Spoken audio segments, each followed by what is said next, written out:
Assalamualaikum warahmatullahi wabarakatuh. Ya, jumpa kembali dengan saya Pak Rastoto, guru PAI, akan memberikan materi menjadi generasi pencinta Al-Quran yang toleran.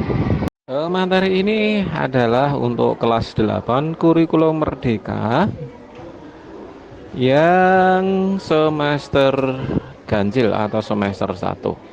Anak-anak, apa pengertian iman kepada Allah?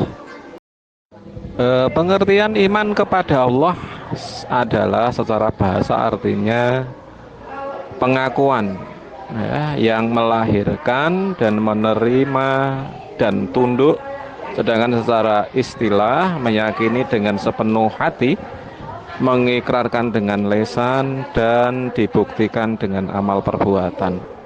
Adapun iman kepada kitab-kitab Allah, yaitu membenarkan bahwa Allah SWT mempunyai kitab-kitab suci yang diturunkan kepada para nabi dan rasul untuk disampaikan kepada umatnya untuk petunjuk di dalam hidup, untuk meraih kebahagiaan dunia dan akhirat. Setiap muslim itu wajib percaya kepada kitab-kitab Allah, karena itu termasuk di dalam arkanul iman atau rukun iman yang harus kita percayai semuanya. Nama-nama kitab suci yang diturunkan Allah. Yang pertama, Taurat diturunkan kepada Nabi Musa alaihissalam. Yang kedua, Zabur diturunkan kepada Nabi Daud alaihissalam. Yang ketiga, kitab Injil yang diturunkan kepada Nabi Isa alaihissalam. Dan yang keempat adalah Al-Quran yang diturunkan kepada Nabi Muhammad Shallallahu Alaihi Wasallam.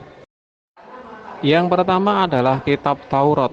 Kitab Taurat berbahasa Ibrani, diturunkan kepada kaum Bani Israel dan diwahyukan kepada Nabi Musa alaihissalam. Hal ini untuk pedoman hidup kaum Bani Israel yang berisi 10 ajaran dari Tuhan. Yang kedua yaitu kitab Zabur. Kitab Zabur diturunkan kepada Nabi Daud alaihissalam, ya. Kitab Zabur ini mengikuti hukum atau syariat kitab terdahulu yang diturunkan kepada Nabi Musa, yaitu kitab Taurat. Zabur sendiri berisi tentang pujian dan nasihat, hikmah kepada Allah Subhanahu wa taala dengan berbahasa Kipti. Dan ini ditujukan kepada kaum Bani Israel atau yang ketiga adalah kitab suci Injil yang diturunkan kepada Nabi Isa alaihissalam. Seperti penerimaan kitab-kitab terdahulu, Injil juga diperuntukkan untuk kaum Bani Israel. Injil untuk menyempurnakan Taurat dan Zabur. Injil ini berbahasa Suryani, ya, berisikan tentang ajaran baru, ya. Salah satunya adalah dikabarkan akan ada nabi yang turun diutus ke dunia setelah Nabi Isa alaihissalam, yaitu Nabi Muhammad Shallallahu Alaihi Wasallam, dan menghapus hukum-hukum di Taurat yang tidak sesuai dengan perkembangan zaman. Selain kitab suci yang diturunkan kepada nabi atau diwahyukan kepada nabi dan rasul tertentu untuk kaum-kaum tertentu, Allah juga memberikan wahyu berupa lembaran-lembaran yang diberi nama suhuf. Suhuf itu diberikan kepada nabi, antara lain adalah Nabi Adam alaihissalam, Nabi Syis alaihissalam, Nabi Ibrahim alaihissalam, dan Nabi Musa alaihissalam. Nabi Musa di samping mendapatkan kitab Taurat juga mendapatkan lembaran atau suhuf. Selanjutnya adalah kitab terakhir, yaitu kitab Al-Quran. Al-Quran diturunkan atau diwahyukan kepada Nabi Muhammad SAW secara berangsur-angsur di dua kota, yaitu Mekah dan Madinah. Wahyu Al-Quran itu menyempurnakan kitab-kitab terdahulu, yaitu Zabur, Taurat, dan Injil.